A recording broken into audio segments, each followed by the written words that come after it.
بسم اللہ الرحمن الرحیم۔ السلام علیکم ورحمۃ اللہ وبرکاتہ۔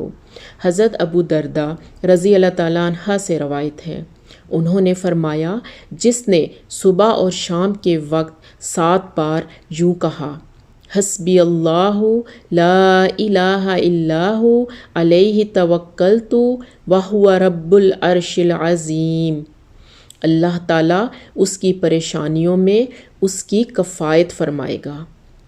رسول اللہ صلی اللہ علیہ وآلہ وسلم نے فرمایا، جب تم نماز مغرب سے سلام پھیرو تو 7 بار اللہم اجرنی من النار کہہ لیا کرو، اے اللہ مجھے جہنم کی آگ سے محفوظ رکھ۔